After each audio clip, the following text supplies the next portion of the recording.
घोड़ा समझ लेता है कि घोड़ा सवार कैसा है, घोड़सवार कैसा है। अधिकारी समझ गए हैं कि सरकार कैसी है। सबसे ज्यादा उत्तर प्रदेश की बिजली के सुधार में अगर किसी सरकार ने फैसले लिए थे तो वो समाजवादी सरकार थी। उसकी वजह से आज उत्तर प्रदेश में इतने बड़े पैमाने पर बिजली उपलब्ध है।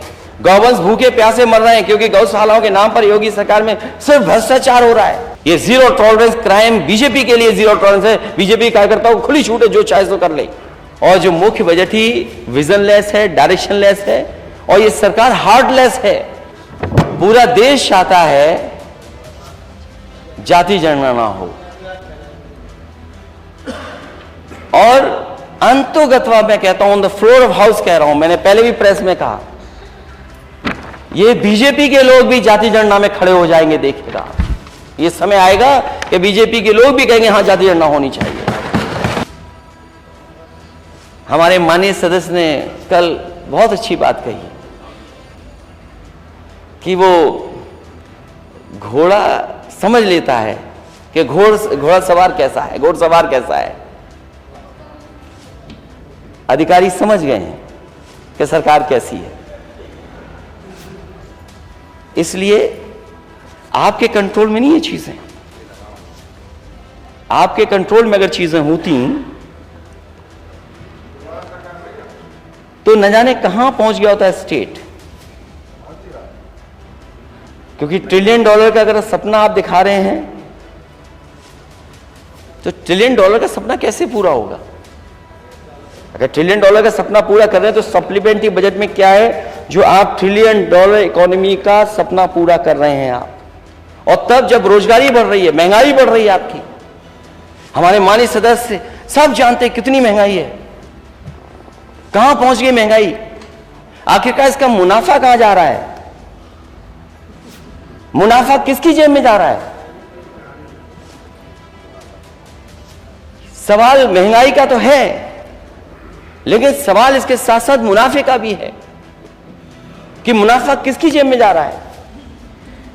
बिजली को लेकर के बहुत बजट मांगा है और रखा गया, हमेशा ही रखा जाता है बिजली को लेकर के। मैं अध्यक्ष महोदय, मैं ये दावा कर सकता हूं और आंकड़ों के हिसाब से कि सबसे ज्यादा उत्तर प्रदेश की बिजली के सुधार में अगर किसी सरकार ने फैसले लिए थे तो वो समाजवादी सरकार थी। उसकी वजह से आज उत्तर प्रदेश में इतने बड़े पैमाने पर बिजली उपलब्ध है।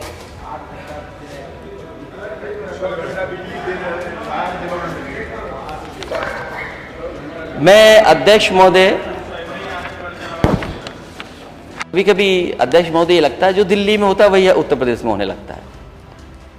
अगर दिल्ली वाले ऐसे फोटो खिंचाएंगे तो हमारे लोग भी ऐसे फोटो खिंचाएंगे। मुझे खुशी है इस बात की कि मजदूरों की जान बच गई। 41 लोग मजदूर जो फंसे थे उनकी जान बची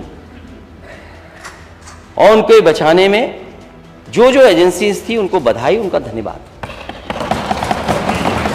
लेकिन सबसे ज्यादा धन्यवाद और बधाई उन मजदूरों को जो रेड माइनर्स हैं, जो उस पाइप में घुस करके गए, उन्हें बचा करके लेके आए। सरकार अगर मदद कर रही है उन मजदूरों की जान फंसी थी उनकी, तो सरकार को बिना भेदभाव के उन मजदूरों का भी सम्मान करना चाहिए था और करना चाहिए जो उसमें जाकर के जिन्होंने जान बचाई है। उसमें कोई भेदभाव नहीं होना चाहिए। हमारे माननीय सदस्य केदवई साहब बैठे होंगे, इनके यहां कुछ बच्चे डूब गए, सरकार से मदद मिल गई। दूसरे भी ऐसी घटना घट गई, सरकार मदद ही नहीं कर रही। वोट के आधार पर सरकार फैसला न ले। ये आरोप जो लगते हैं, आरोप के पीछे कुछ होना चाहिए, मटेरियल भी। कोई आरोप ऐसे ही नहीं लग जाए। क्या डूबने वाली बच्चों की मदद हुई, दूसरों की मदद हो पाई कि नहीं हो पाई? हाँ, लिख के दे देना, लिख के देना। तो एक नहीं उदाहरण, हम बहुत से उदाहरण दे सकते हैं। मुझे खुशी इस बात की कि हालांकि अंग्रेजी में मैंने अखबार पढ़ लिया था, उसी की कॉपी मेरे हाथ में इस समय है, कि जब जिन लोगों की जान बची मजदूरों की, उसके बाद जो लेके गया था उन पाइप वो रेड माइनर्स को, जिन्होंने जान बचाई, उनके बारे में कि हमारी ये जो हेडलाइन थी अखबार की, वो हेडलाइन थी अखबार की कि हिंदूज और मुस्लिम्स टुगेदर सेव्ड 41 लाइव्स, कि हिंदू और मुस्लिम ने दोनों ने मिलकर के 41 लोगों की जान बचाई। और हमारी टीम में, मैं कोट कर रहा हूं कि हमारी टीम में हिंदू मुसलमान दोनों हैं, दोनों के बिना यह काम संभव नहीं था कि 41 लोगों की जान बचा पाते हम लोग। कोई अकेले ये काम कर करके शायद जान न बचा पाता। इसलिए मैं ये मैसेज देना चाहता हूं कि पूरा देश जाने कि हार्मोनी में और साथ रहने से देश आगे बढ़ेगा। और हमारा we should all live in harmony, not spread the poison of hate. जो कोट है मैं इंग्लिश में कर देता हूं। In our team there are both Hindus and Muslims, and people from both religions worked hard to save these 41 lives. None of them could have done this alone, and this is the message I want to give it to everyone. We should all live in harmony and not spread the poison of hate. We all want to give our 100% for the country. Please convey my message to everyone. सोचो आप अध्यक्ष महोदय, ये बड़ा संदेश है। एक सामान्य व्यक्ति ये बात कह रहा है कि ये संदेश जाए कि जो हम एक दूसरे में खाई पैदा करते हैं, उससे हमारा देश और समाज आगे बढ़ने वाला नहीं। एक एग्जाम्पल है। और क्योंकि नेता सदन उसी प्रदेश से आते हैं, इसी तरह अध्यक्ष महोदय, एक मां ने 24 मजदूरों की जान बचाई थी। जब उस मां को पता लग गया कि पीछे से पानी आ रहा है, वो अपने बेटे को फोन मिलाती रही फोन।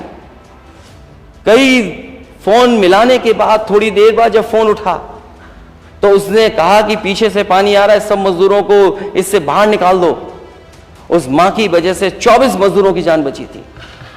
और उस समय अध्यक्ष महोदय हमारी सरकार नहीं थी, क्योंकि एक मां ने उन मजदूरों को बचाया था। एक अपने बेटे के माध्यम से उन मजदूरों की जान बची थी। समाजवादी पार्टी ने उस मां को 5 लाख रुपए देकर के उसको सम्मान देने का काम किया था।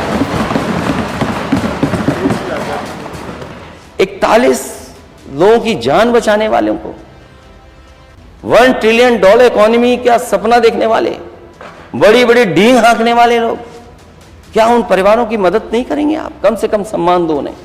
यहां भेदभाव हो सकता है मदद के लिए, यहां मदद जो अब अगर हम मांगे तो भेदभाव है,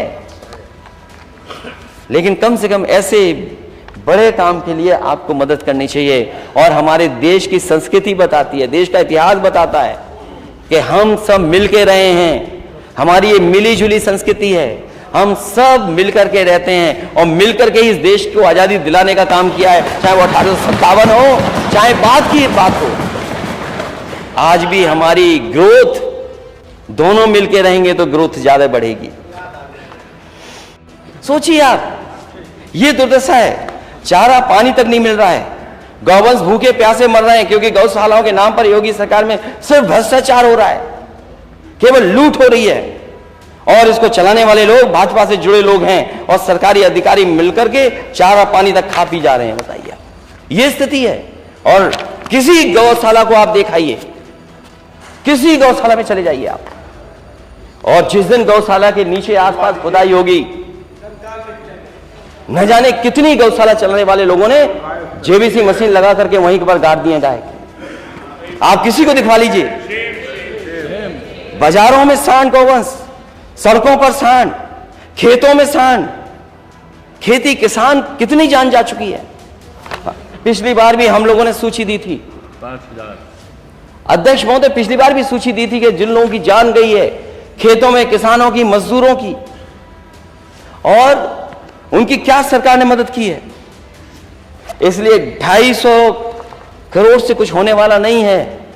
अगर आप ईमानदारी से सेवा करना चाहते हैं, अगर नंदी मानते हैं उसको, सच्ची सेवा करना चाहते हैं, तो 250 करोड़ से नहीं, आपको 5000 करोड़ रुपए खर्च करने चाहिए इसके लिए। क्यों नहीं खर्च करने आप 5000 करोड़ रुपए? हम लोग कह रहे हैं, विपक्ष के सब लोग कह रहे हैं 5000 करोड़ रुपए लगाइए आप और पास करिए। हम लोग ताली बजा करके और केवल बजा करके पास कराएंगे। एक गरीब किसान, बीजेपी के लोगों ने उससे जमीन लिखवा ली, 6 करोड़ का उसको चेक दे दिया और 6 करोड़ का चेक दे करके उससे जमीन लिखवा ली पूरी की पूरी। उसके बाद उन्हीं बीजेपी के नेताओं ने कहा कि चेक में कुछ गड़बड़ी है, हमें वापस दे दो। उस गरीब किसान ने भरोसा कर लिया, वो चेक वापस दे दिया, चेक फाड़ करके फेंक दिया। वो दर बदर भटकता रहा, घूमता रहा, उनके घरों पे गया, पुलिस पे गया, कोई अधिकारी नहीं बचा जिसका दरवाजा नहीं खटखटाया हो, लेकिन उसको न्याय नहीं मिला। मजबूरी में उसने आत्महत्या कर ली और आज भी उसकी 2 बेटियां दर दर भटक रही हैं, कोई अधिकारी नहीं बचा जिसके घर न गए हों। वो जीरो टॉलरेंस बीजेपी के नेता के लिए है। वहीं पर और मसले हुए हैं, और भी घटनाएं हुई, केवल एक नहीं घटना है। हालांकि अध्यक्ष महोदय आपने थोड़ा हस्तक्षेप कर दिया था, नहीं तो व्यापारी की क्या स्थिति हो गई थी। आपसे बेहतर कोई नहीं समझता बात को। आप भी उस परिवार से मिले, मैं भी मिला हूं परिवार से। क्या यही सरकार का जीरो टॉलरेंस है? जीरो टॉलरेंस पॉलिसी क्या है आपकी? ये जीरो टॉलरेंस क्राइम, बीजेपी के लिए जीरो टॉलरेंस है। बीजेपी कार्यकर्ताओं को खुली छूट है, जो चाहे सो कर ले। ये जीरो टॉलरेंस है आपकी। मैं तो उदाहरण दे रहा हूं, अगर आप पे उदाहरण हो तो बताइए। अगर आप पे उदाहरण हो किसी चीज का तो आप बताइए। और वहीं मुझे याद है, एक परिवार, मां बेटी, जिसको जिंदा जला दिया गया था, जिंदा जला दिया गया था कानपुर देहात में। उस समय जो डिप्टी सीएम की बातचीत थी उस परिवार से जो बातचीत थी, मुझे अभी भी याद है। डिप्टी सीएम ने कहा कि नहीं, मैं आपके परिवार का हूं, आप बिल्कुल फिक्र मत करना, मैं उन सबको सजा दिलाऊंगा, कोई बच नहीं पाएगा, किसी को मैं छोड़ूंगा नहीं, मैं उनको 302 में जेल भिजवाऊंगा। क्या यही जीरो टॉलरेंस है आपकी? आज भी वो परिवार घूम रहा है, बेटा एक अधिकारी, दूसरा अधिकारी, तीसरा अधिकारी किया जा रहा है। और जीरो टॉलरेंस बीजेपी का नेता है, कार्यकर्ता, इसलिए कोई जीरो टॉलरेंस नहीं है। वहीं सपा के विधायक को झूठा फंसा दिया और केवल वोट के लिए मोहम्मद आजम खान साहब को जेल भेज दिया, उनके परिवार के लोगों को जेल भेज दिया, केवल वोट के लिए। और ये बड़े बड़े प्रोजेक्ट जो बन रहे हैं, अगर कैबिनेट के फैसलों पर उंगली उठेगी, कैबिनेट के फैसले पर अगर ये इस तरह की बातें होंगी, तो नेता सदन ने भी बहुत कुछ किए होंगे काम, उन पे भी वो आंच आएगी, उंगली उन पे भी उठेगी। तो इस तरह की सरकार को काम नहीं करना चाहिए। जब आपका नारा हो सबका साथ सबका विकास, तो किसी के साथ भेदभाव नहीं होना चाहिए। और मैं यही कहता हुआ बात अपनी समाप्त करूंगा अध्यक्ष महोदय, कि अनुपूरक बजट जो लाया गया है, जब मुख्य बजट का ही कोई डायरेक्शन नहीं है, जब मुख्य बजट ही किसी रास्ते पे नहीं जा रहा है, और जो मुख्य बजट ही विजनलेस है, डायरेक्शनलेस है, और ये सरकार हार्टलेस है। और ये बात मैं अध्यक्ष महोदय कह करके खत्म कर रहा हूं अपनी बात। डायल 100 सबसे बेहतरीन व्यवस्था थी, चाहे वो बड़ा अधिकारी हो चाहे छोटा अधिकारी हो पुलिस विभाग का, उससे पूछिए वो क्या ये व्यवस्था कैसी थी, वो कहेगा सबसे अच्छी व्यवस्था थी। लेकिन उस व्यवस्था को चलाने के लिए समाजवादी सरकार में फैसला लिया था कि कोई अगर पहला कॉल रिसीव करेगा वो लड़की होगी, महिला होगी। इस सरकार ने उस महिलाओं की नौकरी छीन ली जिन्होंने इतने वर्षों काम किया और लाखों लोगों का दुख दर्द सुना हो। इसलिए मैं कहता हूं इस सरकार हार्टलेस है, इमोशनलेस है सरकार। उन बेटियों के साथ जो व्यवहार हुआ सर्दी में, न केवल 69,000 में जो आंदोलन कर रही है उन बच्चियों के साथ व्यवहार है, जो कि डायल 100 जिन्होंने उत्तर प्रदेश के घर परिवारों में न जाने कितनों की मदद की होगी, उनके साथ क्या व्यवहार हुआ है, क्या व्यवहार हुआ उनके साथ। उन्हें दिवाली नहीं मनाने दी, सर्दी थी, बरसात हो गई, उन्हें बाथरूम में रुकना पड़ा। ये नारी बंधन है।